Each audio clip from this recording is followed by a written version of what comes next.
What's going on, everybody? Happy Friday, October 18th, 2024. And I am here to enjoy a little bit of stoppage time with you and talk about what's been on my mind this week, kind of big issues of the day, tie it back to one of our recent episodes on the Entrepreneurial Thinkers podcast that I hope you will go check out and enjoy.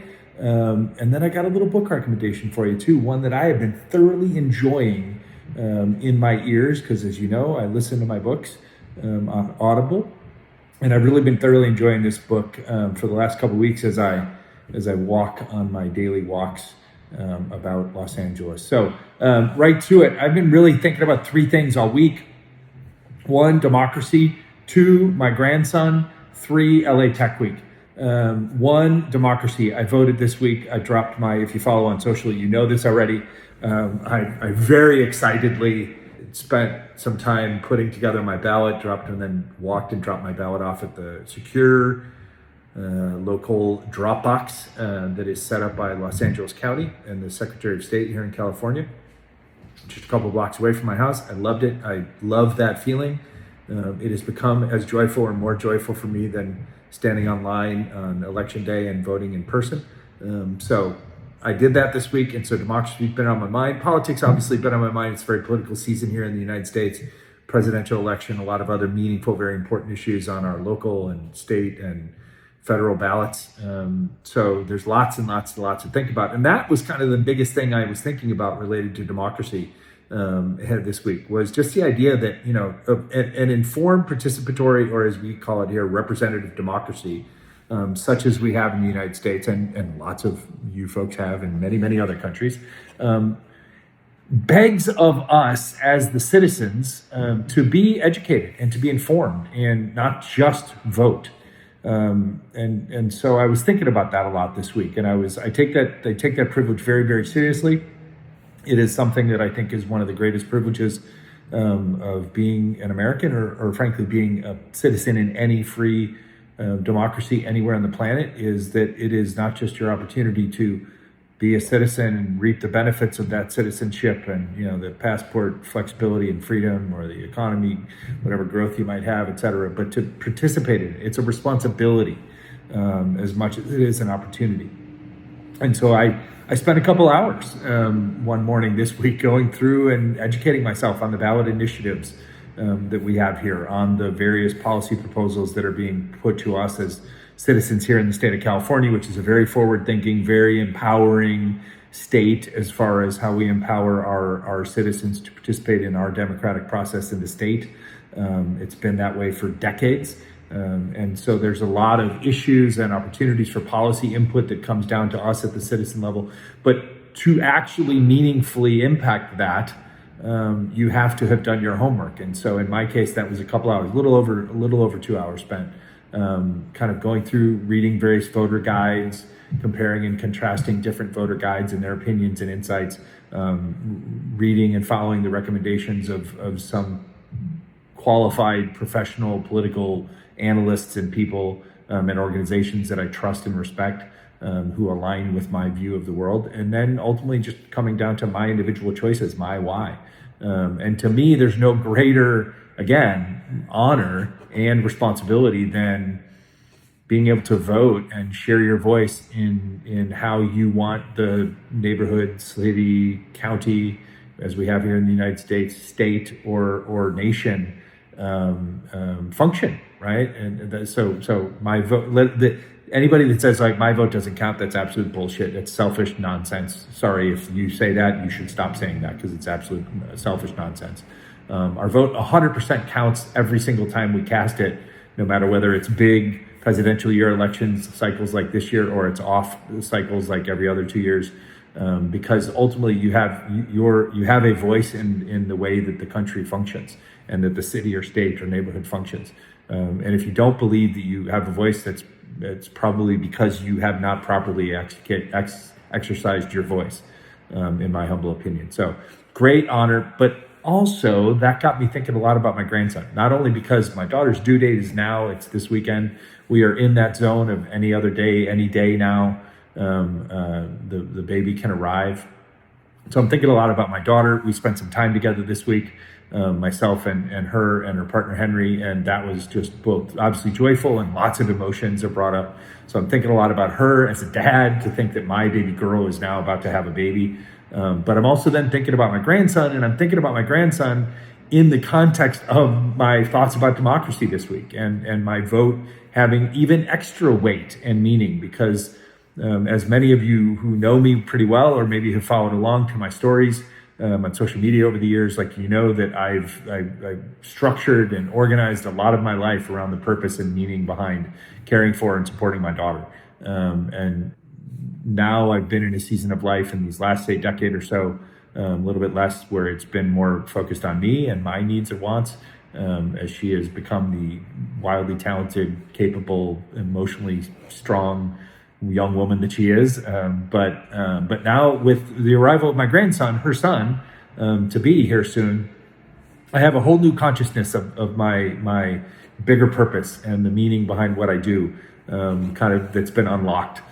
Because I'm thinking about the world that I want him to inherit, and the world that I want him to lead in, and how I want this world, again, from my neighborhood to my city to my county to my state, to the country to the world, how I want it to function and which directions I want it to drive into, as far as how we all interact and exist with one another, because it's going to be his place far longer than it's going to be mine, right? I was saying to a friend the other day, if I live another 30 years, which is my hope, that would get me to 86, then I would essentially live to be his grandfather at his age 30, which is roughly the age of his mom now.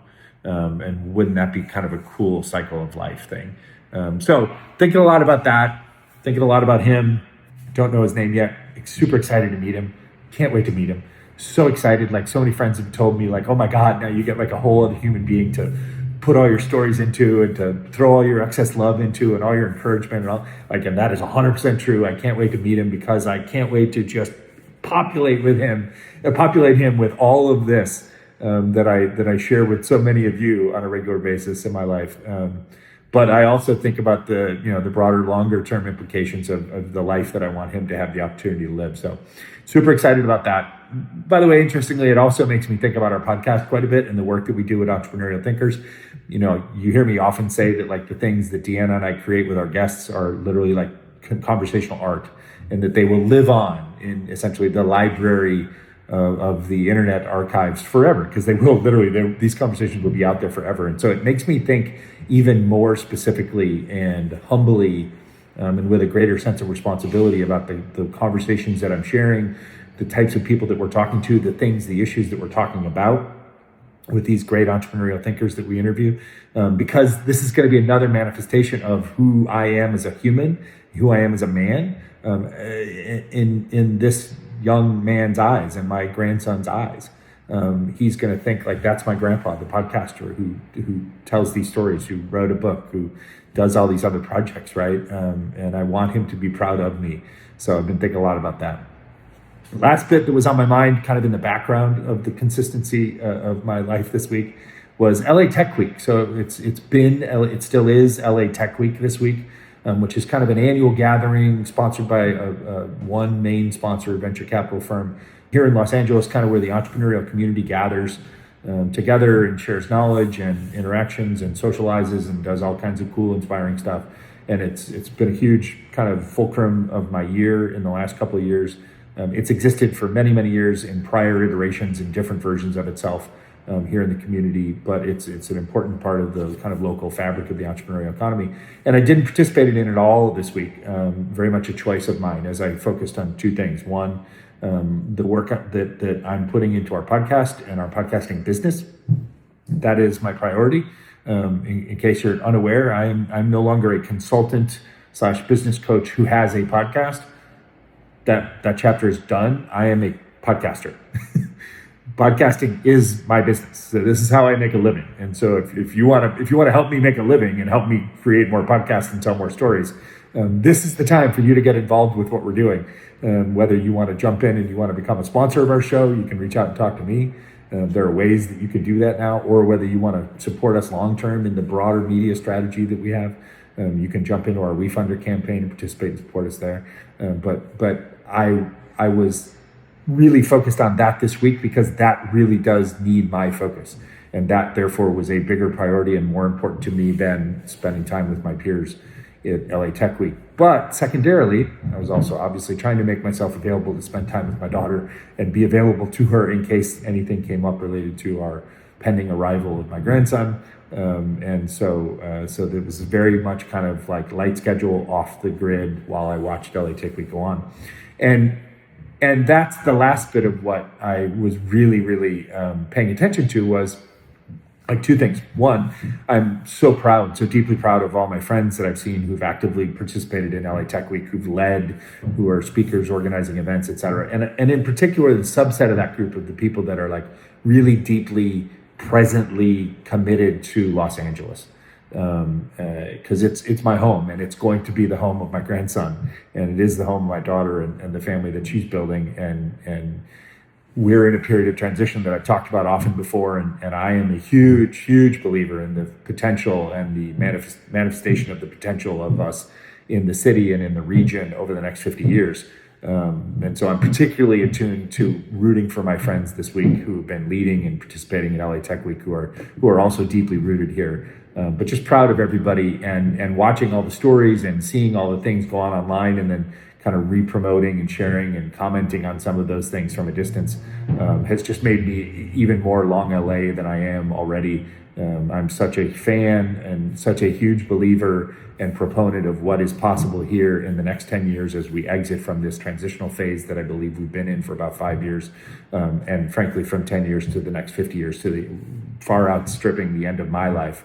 We just have immense potential to be just the even better version of the incredible city and community that we already are for so many people. And that leads me to my book recommendation. So talking about cities is as I walk my city, as I walk the streets, as I take public transit, as I interface with so much of our city and so many of the people that make up our great city, I've been reading the book Happy City by Charles Montgomery. It's an incredible book. It is basically an exploration of how cities can and do make us happy. And it talks about urban design. It talks about social policy. It talks about political policy making, housing, urban development, et cetera. It's the whole thing. It's incredible. And so I really encourage you to go check out Happy City. It's a great read. It's a great kind of compliment to anybody who thinks about the way that we live, where we live. And in that spirit, finishing off, my podcast recommendation this week is our own Entrepreneurial Thinker show with Marie Rocha recently. And Marie comes to us in episode 135. The episode was entitled, let me look real quick, Small Town Entrepreneurship, America's Proof of Concept. I love the conversation that I got to have with Marie. I excuse our guys upstairs who decided right now is the time for them to do their construction right above my head.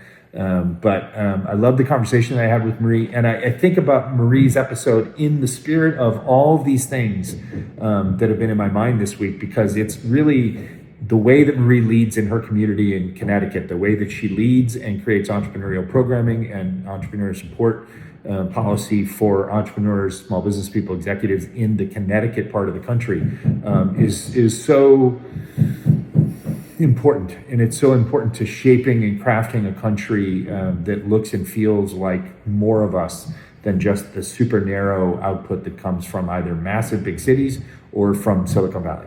And so to me, as I think about the country or the cities or the state that I want my grandson to live in and prosper in, I think about places that are led by or curated by leaders like Marie. So I really encourage you to go check it out. Please like it, follow it, subscribe it, join our community, come benefit from the conversations and the wisdom that all these entrepreneurial thinkers are sharing with you. Check out the Happy City book and wish me well, wish us luck, wish my daughter and her partner Henry luck on the baby birth. Maybe it'll come before I am actually seeing you on next week's episode of Stoppage Time. And in the meantime, just enjoy life. I wish you joy, love, peace, happiness, and everything that comes with it, because we all should be very grateful for what we have, even if what we have is just a little fraction of what we eventually want.